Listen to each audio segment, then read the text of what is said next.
When nature strikes, survival becomes a fight against time and terror. These chilling stories of animal attacks take you deep into the wilderness, where humans face off against some of the world's deadliest creatures. Will they escape unscathed, or will nature claim another victim? Join us to find out. The Siberian spring still clung to a stubborn chill on April 27, 2025, but it did nothing to dampen the energy at the open-air music festival near Novokuznetsk. Thousands had gathered, wrapped in colorful jackets, weaving between food stalls and crowded stages. The festival grounds sprawled across a field bordered by a dense pine forest, an uneasy boundary between celebration and the wild. Among the crowd were friends, couples, and families, each lost in the music's rhythm, blind to what lurked at the edge of the woods.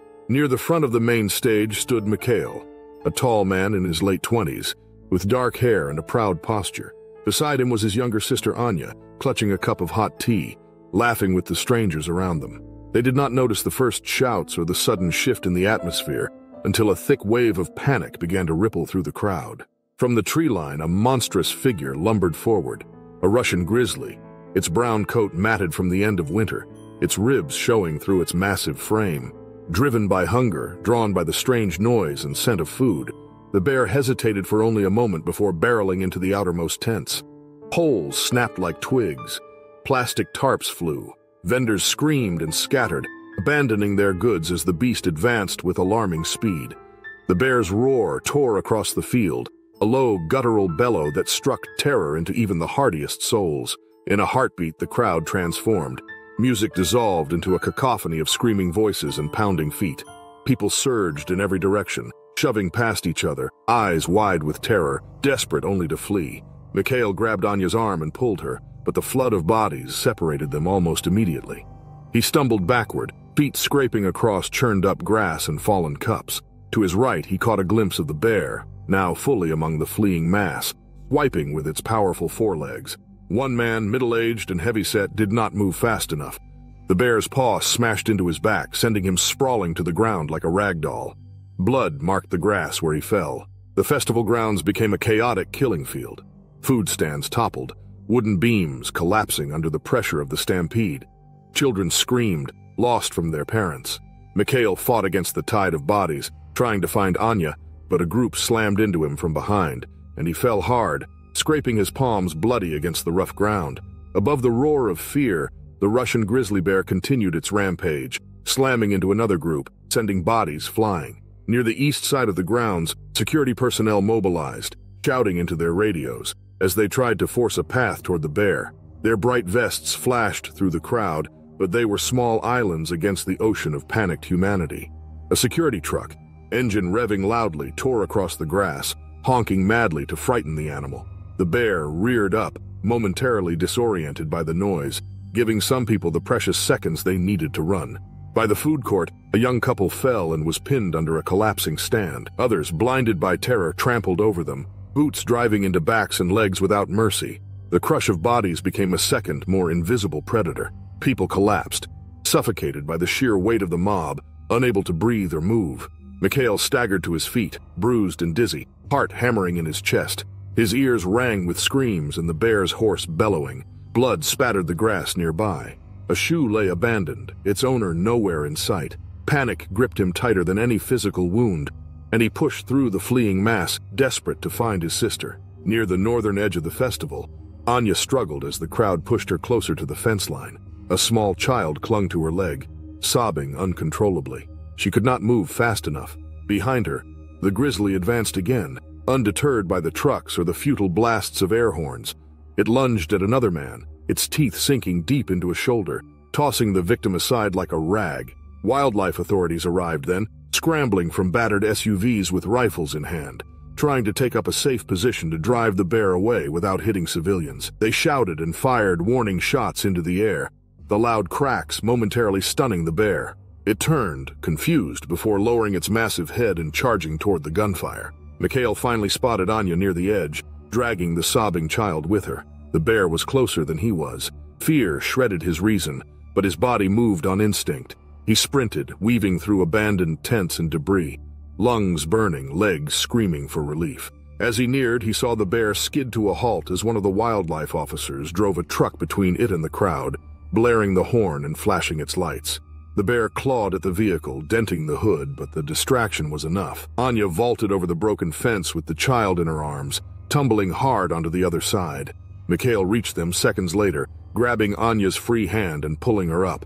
They ran unthinkingly, the ground uneven and slick, sirens wailing in the distance. When the worst of the chaos ended, the cost became clear. Several bodies were found near the stage area, trampled beyond recognition. Emergency crews worked desperately, moving injured survivors to makeshift triage zones. Blood stained the grass and broken stands. Crushed instruments lay silent, forgotten. Authorities later confirmed that at least 5 people had died during the stampede, crushed beneath the weight of the terrified crowd. Dozens more had suffered serious injuries, broken ribs, collapsed lungs, shattered limbs. The grizzly had disappeared back into the woods before authorities could contain it.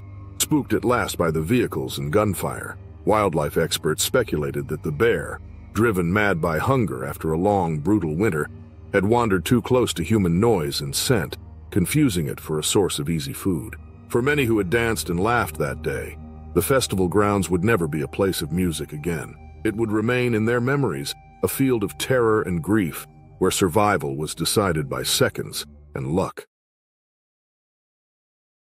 The morning sun cast a pale light across the rugged peaks of the Canadian Rockies. A crisp wind rattled through the alpine trees as the helicopter descended onto a narrow plateau, its blades cutting harshly through the air. The survey crew, hardened by years of field work, moved quickly. There were 4 of them. Paul, a seasoned biologist in his 40s with a sharp, lined face. Jenna, a younger wildlife technician eager to prove herself. Trevor, the pilot with a thick beard and calm demeanor. And Marcus, the newest member, a tall, broad-shouldered man with little field experience but strong hands and fast reflexes. They were tasked with checking radio-collared wildlife, a routine job that brought them deep into bear country. As the helicopter powered down, the forest around them seemed unnaturally still.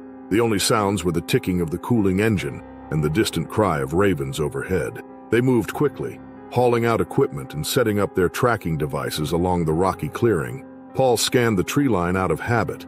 The thick growth pressed close against the clearing, dark and silent, as if holding its breath.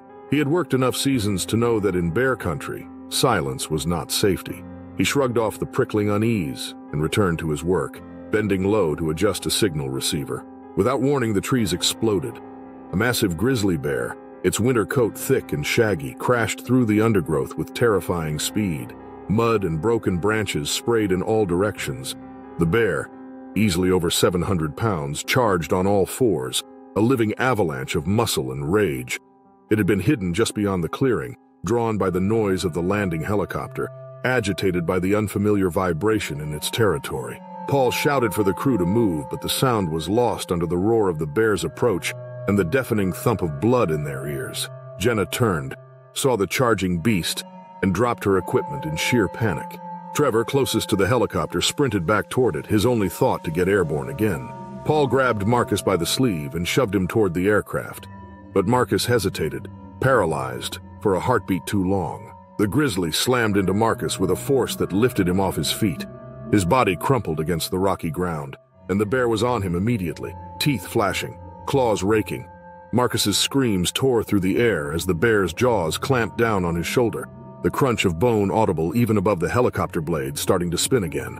Paul stumbled backward, heart hammering against his ribs like a drum.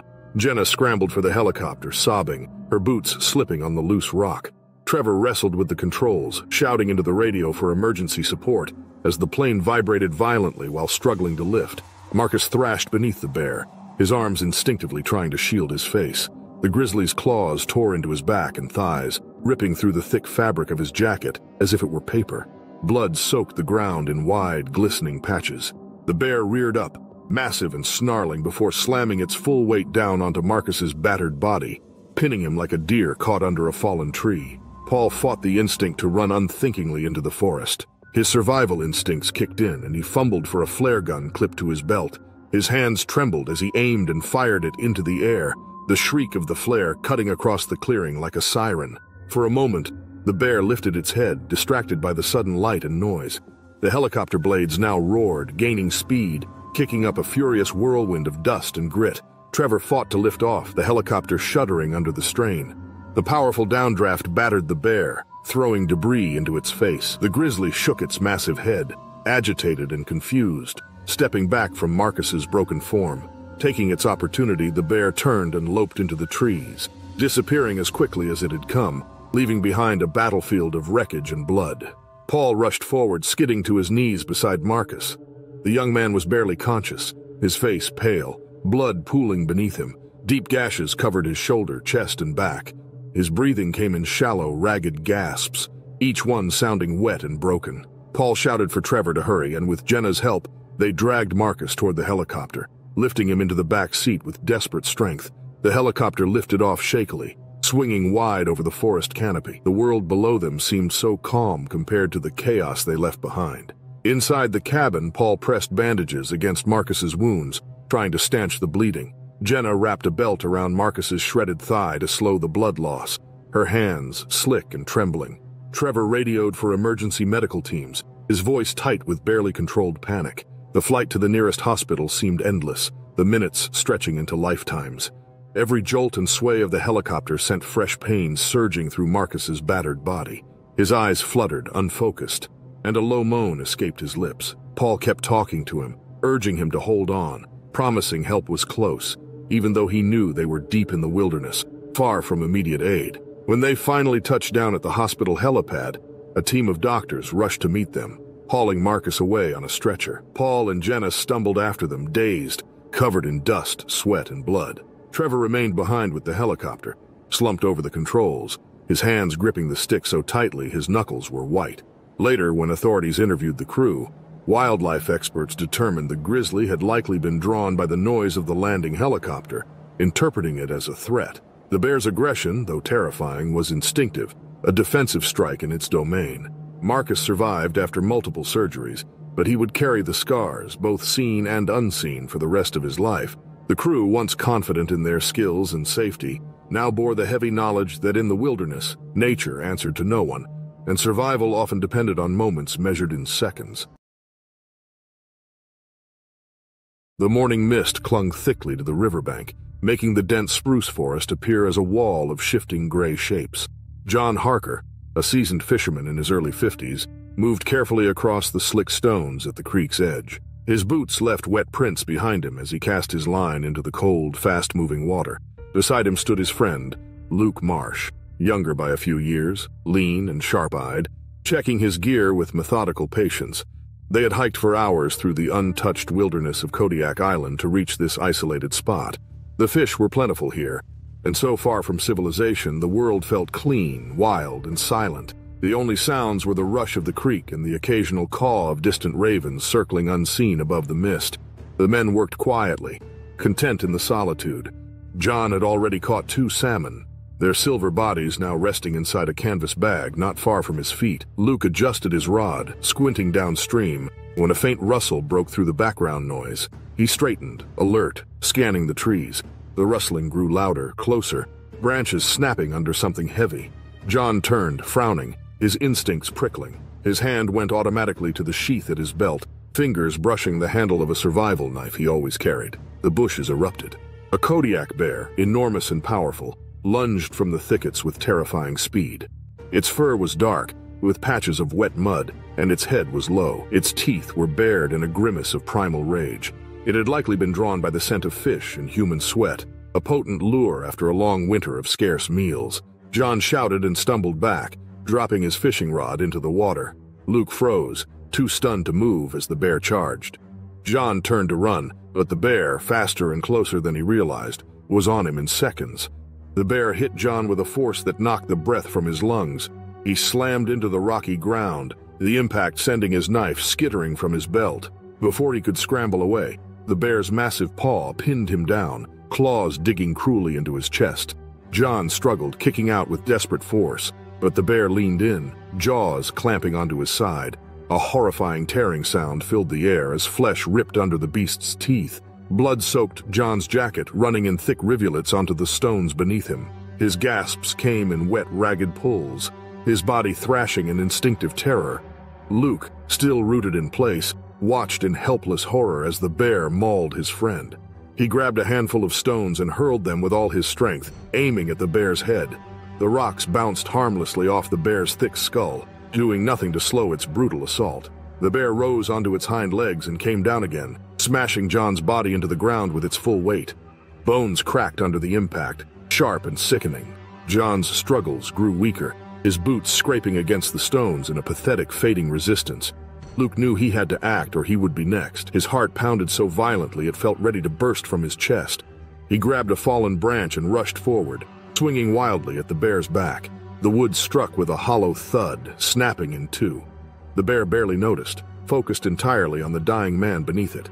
John's body went still, his arm dropping limply to the side as his fingers twitched once, then stopped. The bear raised its blood-smeared muzzle, panting heavily, its eyes slowly turning toward Luke with a dreadful awareness. Luke backed away, stumbling over stones, his legs shaking uncontrollably. The bear took a few steps toward him, but then hesitated. Blood dripped from its jaws onto the rocks, steaming in the cold morning air. Something in its primal instincts seemed to shift, sensing that the easier kill had been made. It gave a low, rumbling growl, then turned and loped back into the trees, vanishing as quickly as it had appeared. The clearing fell into a dead, ringing silence. Luke collapsed onto his knees, breathing in great shuddering gulps of air. His mind refused to process what had just happened, refused to accept the still form lying a few yards away. He crawled toward John, hands trembling, but one look confirmed the truth. His friend's face was slack, his chest unmoving, his body broken beyond any hope of recovery. Somehow Luke forced himself to his feet. The helicopter that had dropped them off would not be back for another day. The radio they carried was limited in range, barely strong enough to reach a nearby ranger station. Blood covered his hands and sleeves as he staggered to the pack where they had stashed supplies. With trembling fingers, he activated the emergency beacon, praying it would send a signal through the dense trees.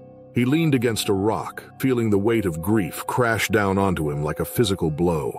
Hours dragged by, cold and merciless. The mist thickened again, the world closing in around him. Every snap of a branch, every rustle of the wind through the trees made his heart seize in fear, expecting the bear to return and finish what it had started. When rescuers finally arrived, their bright jackets cutting through the gray, Luke barely had the strength to stand. He pointed wordlessly toward John's body. They moved with grim efficiency, covering the remains with a tarp and helping Luke into a stretcher. Later, wildlife officials would conclude that the Kodiak bear had been emerging from hibernation, dangerously hungry and aggressive. The presence of fresh fish, combined with the men's quiet movements, had made the bear perceive them as easy targets. The wilderness had not cared about their plans, their skills, or their dreams. It had answered only with cold, ancient violence, and in that silent place, far from the eyes of the world, it had taken a life with the indifferent certainty of nature itself. The sun was beginning to set behind the Appalachian foothills, casting long golden shadows across the neatly kept backyard. The Miller family home sat on the edge of the dense woods, where deer often wandered close and the trees stretched like dark towers into the sky. It was peaceful, isolated, a place where Steve Miller, a man in his early 40s with strong arms and a quiet nature, had hoped to raise his family away from the chaos of city life. Their dog, a loyal Labrador named Max, was roaming the backyard as he always did at dusk. His bark echoed once across the trees, sharp and sudden. Steve, still wearing his work boots and a tired look from a long day, leaned against the porch railing, watching the dog sniff along the fence line. Without warning, Max stiffened, his body low, his growl rumbling deep in his chest. At the edge of the trees, a black bear emerged. It was not a large bear compared to grizzlies, but it was powerful and wild, its dark coat gleaming in the last rays of sunlight. Likely drawn by the smell of garbage or maybe the faint scent of food from the grill Steve had used the night before, it moved steadily toward the yard, paws silent on the grass. Max barked again, louder this time, charging toward the intruder without hesitation. His loyalty outweighed his sense of fear. The bear responded with a low grunt and a sudden swipe of its clawed paw. Max yelped as the blow caught him across the side, sending him tumbling into the dirt. Steve's heart lurched painfully in his chest. Without thinking, he vaulted over the porch steps, sprinting toward his dog. The bear, seeing the new threat, shifted its attention instantly. It moved with terrifying speed, much faster than Steve had ever imagined something of its size could. Before he could react, the bear closed the distance, its teeth bared, its dark eyes locked onto him. Steve barely had time to raise his arms before the bear crashed into him. The impact knocked him backward, and he hit the ground hard, the air driven from his lungs. Pain exploded in his arms and chest as the bear's claws tore through his shirt and into his skin. Blood welled instantly from deep, ragged slashes. The bear's weight pressed down on him, crushing, suffocating. Steve tried to roll away, but the bear's jaws snapped at him, teeth grazing his shoulder with a searing, ripping pain. His vision blurred with fear and agony as he kicked out wildly, trying to shove the bear back. Somehow during the struggle, Max dragged himself up from where he had fallen. Wounded but not broken, the dog limped forward, barking hoarsely, lunging at the bear's flank. His teeth caught fur, not flesh, but the sudden distraction was enough. The bear hesitated, lifting its head to snarl at the new threat. Steve seized the moment, using every ounce of strength he had left to wriggle free from under the bear's crushing weight. He scrambled to his feet, blood dripping from his torn arms and chest, adrenaline the only thing keeping him upright. He stumbled toward the house, half running, half falling, knowing he had only seconds before the bear would come after him again. Behind him, Max gave one final desperate bark before turning and fleeing toward the porch. The bear let out a low guttural roar and started after them. Steve reached the door and flung it open with a crash. He spun and slammed it shut just as the bear's massive body collided against the wooden frame. The door shuddered violently under the impact, rattling on its hinges. Steve threw the deadbolt with trembling fingers, backing away as the bear swiped at the door, deep claw marks gouging into the wood. Inside, Steve's wife, Laura, stood frozen in horror, clutching their young daughter to her chest. Steve leaned heavily against the wall, leaving bloody smears behind him, his breaths shallow and rapid. He gestured frantically for Laura to call for help. Outside, the bear circled the house, snorting, scratching, testing the windows and the walls. Every sound felt magnified in the tense, breathless silence inside. Max lay in a heap near the couch, his sides heaving, blood staining his golden fur. Minutes dragged by like hours until sirens finally echoed through the hills. Flashing lights cut through the darkness as wildlife rangers and police vehicles arrived, engines growling as they pulled up to the house. The bear, startled by the noise and the sudden flood of lights, retreated into the trees, disappearing into the blackness. The door creaked open slowly, and armed rangers swept the house and yard before signaling it was safe. Medics rushed to Steve's side, lowering him gently onto a stretcher. He drifted in and out of consciousness, the pain dulling to a heavy, throbbing ache as they treated the deep lacerations on his arms, chest, and shoulder. Max, too, was loaded into a separate vehicle and rushed to a veterinary clinic. His wounds were serious, but not fatal. His bravery had likely saved Steve's life, a fact that Laura repeated over and over in a whisper as she followed behind the medics. At the hospital, Steve underwent surgery to repair the damage. The doctor said the claws had missed his vital organs by inches. Recovery would be slow and painful, but he would survive. He would carry the scars forever, reminders etched deep into his skin of a battle fought in his backyard. Wildlife authorities later explained that the bear was likely a young male that had been pushed from his territory by larger bears. Food was scarce that spring, forcing many bears to wander closer to human homes in desperate search for sustenance. The attack left a lasting fear in the quiet neighborhood. For Steve and his family, the wilderness no longer felt like a distant threat.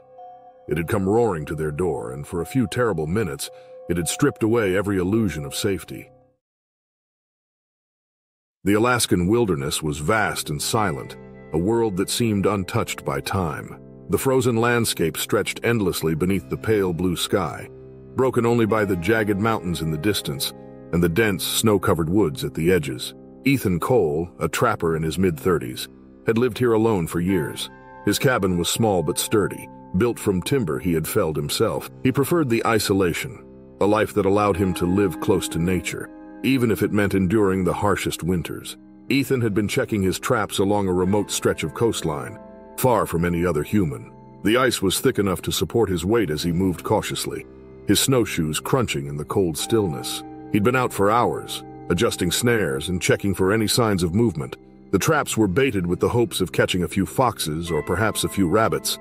small game that would supplement his sparse winter stores. He was nearing his last line of traps, a series of snares set near a cluster of spruce trees along the frozen riverbank.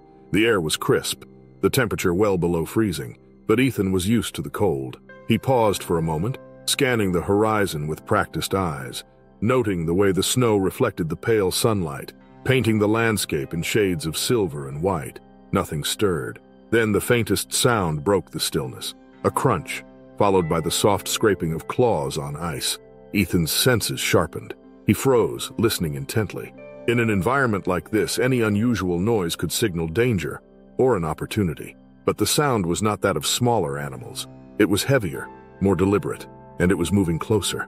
Instinctively, Ethan reached for the rifle strapped to his back, his fingers brushing the cold metal as he pulled it free. His eyes scanned the tree line, searching for the source of the sound. It wasn't long before he saw it, a massive white shape moving slowly through the snow, its silhouette framed against the bright backdrop of the sky. A polar bear. The bear's presence was not entirely unexpected. It was early in the season, and the ice was still forming, making it difficult for the bears to hunt. They were often drawn toward the scent of food, and in the remote wilderness of Alaska, any human could be seen as a potential meal, or at least a source of nourishment. The bear was large, its fur matted and stained with the marks of a long and harsh winter. Its nose was lifted slightly, sniffing the air as it moved toward Ethan's position. Ethan's heart rate quickened. He knew that encountering a polar bear so close was dangerous. Though the bear's movements were slow, its size and strength made it one of the most formidable predators on Earth. He had heard stories of bears attacking trappers in the past, men who underestimated the animal's hunger and aggression. Ethan wasn't foolish. He knew he had to act quickly. His first instinct was to retreat, to get back to the safety of his cabin, but the bear had already seen him. It let out a low growl, a sound that rumbled deep within its chest, and then it began to charge. Ethan didn't wait. His rifle came up in an instant, the familiar weight settling against his shoulder as he aimed.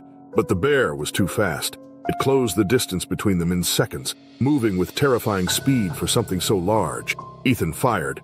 The shot rang out, echoing across the frozen landscape. But the bear kept coming, unfazed by the bullet that struck its side. The bear's roar of anger shook the ground beneath Ethan's feet, and before he could react, the creature reached him. It lunged forward, slamming into him with a force that knocked him off his feet, sending him crashing into the snow. The cold was immediate, biting through his clothes and numbing his limbs. Ethan struggled to get his bearings, his head spinning from the impact. His rifle had flown from his hands, lost in the snow. The bear's massive paws pinned him to the ground, its claws scraping across his jacket and biting into his flesh. Ethan gasped as pain erupted in his chest, the bear's weight crushing him. With every breath, the cold air burned in his lungs. But it was the bear's assault that filled his mind. It was all-consuming, the pressure of its claws, the terrible weight of its body.